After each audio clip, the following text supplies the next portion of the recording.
Assalomu alaykum. Bugun men sizlarga daraxtlar tagini begona o'tlar tozalashda ba'zi bir xatoliklar ko'rsatib o'taman. Mana bu daraxtimiz ko'rib turibsizlar. Mana o'tni urishda tagini shilib ketgan. Daraxtimiz qurib qolgan.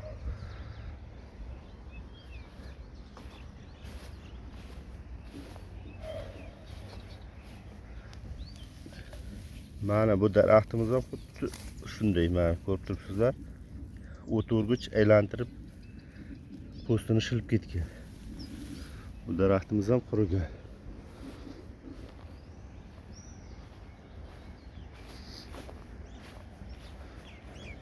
Bu daraxtimiz ko'karib turibdi shu yil.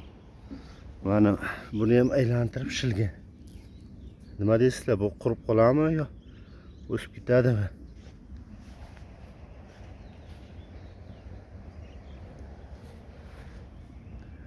Mana bu holat, bu daraxtimiz ham xuddi shu holatda aylantirib shilib ketgan.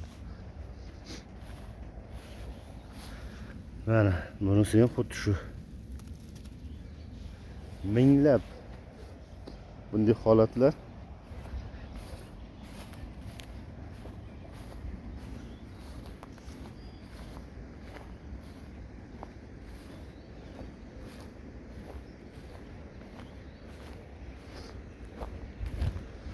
mana bu daraxtimiz ham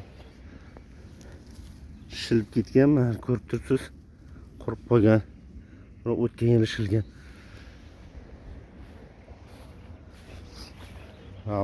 Bu daraxtimiz shu yilishilgan.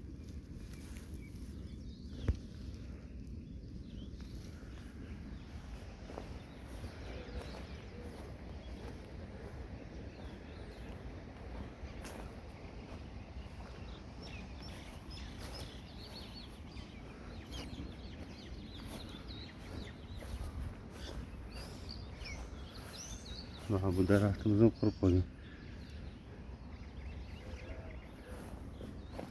Juda ko'pchilik daraxtlar xuddi shu ahvolda.